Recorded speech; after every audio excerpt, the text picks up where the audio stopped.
used to have 2 couches and room to sit and so much space, and then some genius on the end of this couch, who's now an officer of the law, decided, hey, let's go get my mother-in-law's piano and move it in here. Oh my god.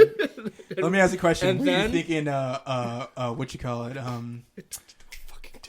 Sweet November, Guns N' Roses. You were just gonna play November piano. Rain. Yeah, November Rain. Sorry, I'm fucking shit up. So when I first got into music at all, it was like, I don't know, I was in like 3rd grade or something. I started messing around with a piano, and I was like fairly decent at it. And then I was like, I want to play the piano. And then I ended up with keyboards and stuff like that. And then eventually went to guitar. But I was like, piano would be kind of cool.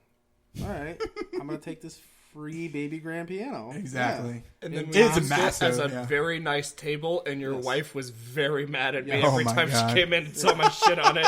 And Tom literally almost lost his leg. I think I caught shit one time for having shit on the piano too. But yeah, You probably did. we go down, we pick it up on a trailer that I had. We get back to the garage, we're unloading it. Tom's walking off the ramp of the trailer, and it's got like a mesh gate. yeah.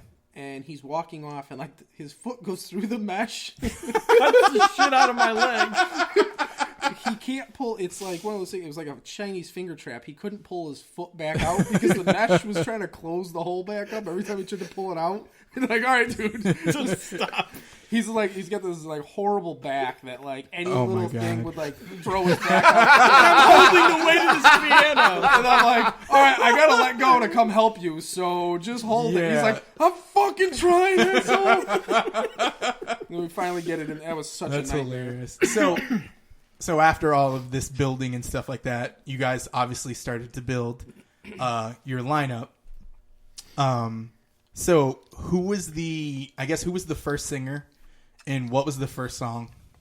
I mean, the first like legitimate singer would be AJ. Yeah, in Damage. Yes, which was called Breakthrough. Break thou. Yeah. Break though. Yeah, and then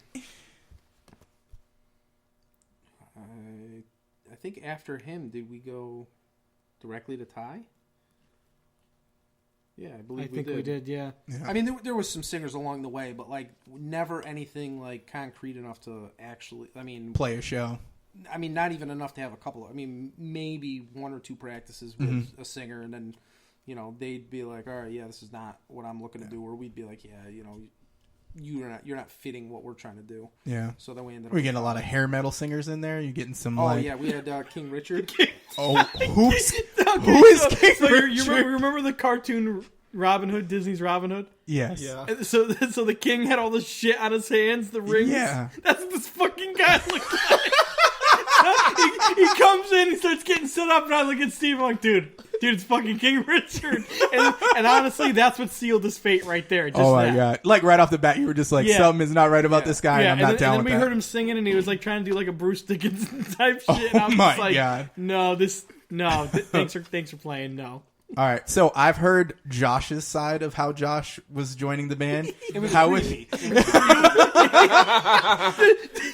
the night we I'm not. met? Yeah. Oh my god! I'm not gonna lie. I got a comment about the story, and it was, "Is this guy okay?"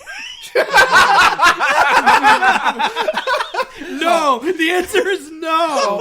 I'll start with this because then Tom's got to take over because it's funnier when Tom tells Yeah, it. yeah. So we're playing a show, and the entire night we're playing, like leading up to it, we're seeing this weird fucking dude with a denim vest on, long hair and a ponytail.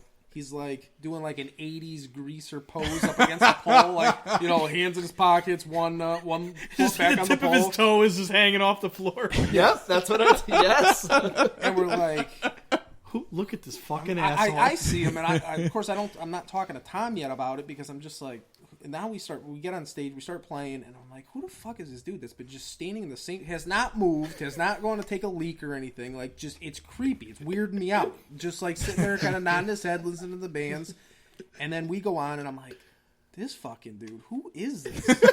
And long story short, afterwards, he ends up coming up to us, but prior to that, Tom and I get off stage, we start talking, and he's like, "Did you see the fucking dude standing over?" I'm like, "Yeah, who the fuck is that?"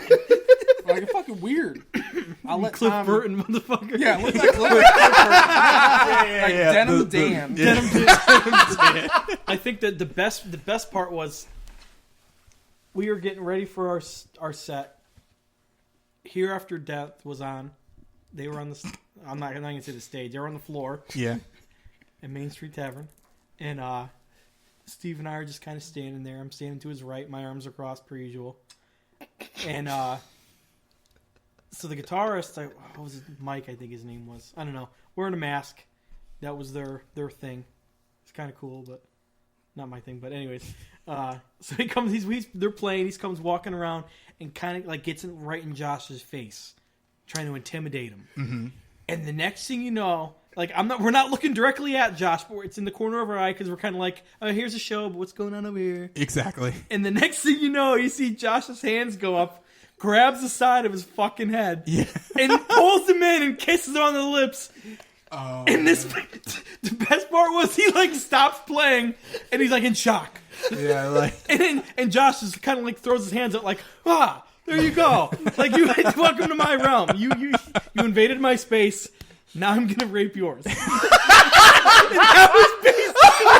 was and he was God. You could tell the shock was there. He was so taken back, and it was kind of like one of those like he stares for a second, looks to the left, right back forward. He lost all sense of time, space. Like he's just gone. Forgot whatever riff he was playing. Yeah, gone. Oh my god. Eventually makes his way back up to the drum riser and like perches himself on the drum riser the remainder of the Yeah. would not leave, wouldn't look at anybody, just kind of kept his head down and kept playing. He was still like, what just happened? Yeah, because he's probably like, God damn, this guy just kissed me in the fucking mouth. He questioned everything moving forward. So then after our set, Josh comes up to Tom and starts talking to him. And No, he goes. He doesn't even say hi. He just goes, I'm Josh. I'm responsible. I have transportation. And I have a job. I want to play bass for you. Yep. That's exactly what I said. So we're Which just is like... me. I hate saying that, hello, I'm so-and-so. Nice to meet you. Just pretend like you know me. Let's skip the awkward introduction. Yeah. that was hilarious. So we're like, all right, well, we're practicing tomorrow. Yeah. Show up at 2:00. Yeah. We didn't think he was going to show up. No, we didn't think he was going to show up. And then Why? I Just don't an know, inclination we had, you know? Yeah. like with Because they just watched some weirdo in a denim vest kiss a dude on the Yeah, mouth. and we weren't really sure we wanted him to show Yeah, you're up. just like, what if it kisses me? So like at the time, Tom and I, around the time when Josh was supposed to show up, we're up on the roof of the garage because it's a real big garage. It's not like a house garage. It's great. It's great. It's huge. It's fantastic. Yeah. So we're up on the roof of the garage because there was like a minor leak. So we're up there trying to like fix the leak, put tar down and stuff. And sure enough, here comes Josh pulling in, climbs up on the roof, starts hanging out with us up on the roof. We're bullshitting. I think he was wearing the same clothes still. And Bastard. so then we go to get off the roof, and he just like jumps off the roof. Jumps off the roof into the grass, like does like a barrel roll and shit. You know what's hilarious to me? When I first met Josh, I got like Crow vibes, like Eric Draven. Oh, yeah, I got those vibes. Like this motherfucker could just fall off the face of the. It can't always rain forever. Yeah, exactly. It says can't rain all the time. Or yeah, that one. Yeah, Like, I whatever. haven't Yeah, seen I that mess up movie shit 9 so much. billion It's times. crazy. So, Josh, what did you think like after your first practice with these guys? Besides the fact that you obviously you came on pretty strong. Like you were like, I want this. I was just like, I really hope that they want me back. I tried really hard the first day. I think like I was able to get the entirety of Damage done. Yeah. The first day, at least learn like the root notes of it. But I'm like, I like that they have all of their own music, that they didn't play a cover song, but it's that 2005 era metalcore that I like, but the changes come in all different places, so I could never predict exactly where it was going to go. And I liked the songwriting that I had heard, and so I was like, I really want to be a part of this. Yeah, I mean, he had it pretty good because I mean, we like Tom and I when it came to. They're laughing at me because I have to swing the microphone because I only have one mic. Proceed. Anyways, proceed with your conversation.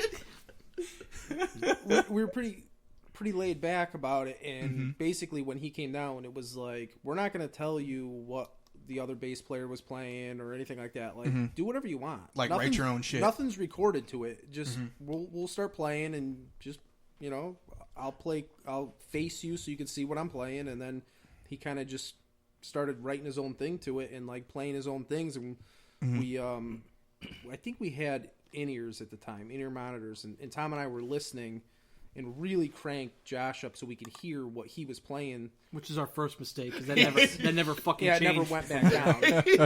Justice for Jason Newsted. We're listening, and we just kept like looking at each other, and we're like, "Fuck yeah, fuck yeah, oh fucking awesome, yeah!" Trying not to look too excited. So Josh, we already knew Josh was a weird motherfucker. Yep. At this point, he kissed a man the night before. But like, we don't want to seem too excited and like scare him off. So it was like, oh yeah, this is awesome. And then like afterwards, he was like, yep, I want to play. And I think he was like the only person at that point that we were like, when he was packing up ready to leave, we're like, dude, we want to work with you. Like, please come back. Yeah, that's what's up.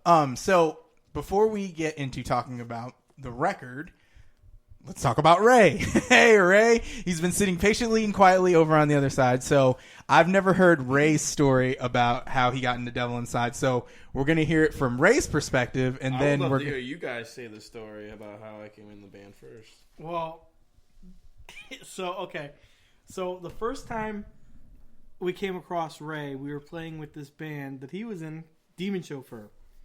And we actually really liked it. We thought the two sounds, like our sound and their sound, kind of complemented each other, and it was a good atmosphere. Everybody had a good time. There's the crowds are always there, and I'll never forget. They're doing their set, and I just look over at Steve. I'm like, dude, he's gonna be our drummer one day, and it's kind of fucked up because this keeps happening. Okay. Because the same thing happened with you, Blue. When we saw Years of Vengeance. And we were kind of having our issues, elsewhere. I was just like, dude, he's gonna be our fucking singer. I'm gonna be honest with you. The most thing I noticed when when we were playing was, I noticed that you two would either go to the bar and just kind of sit there if you weren't like kind of interested in what was going on, or you guys were laid back.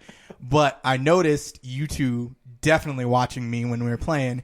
So when I got off the stage, I went to my wife and was like, these guys are gonna ask me to join their band. And my wife was like, they're fucking better than Years of Vengeance. And I was just like, it kind of hurt my feelings because I was like, oh my God.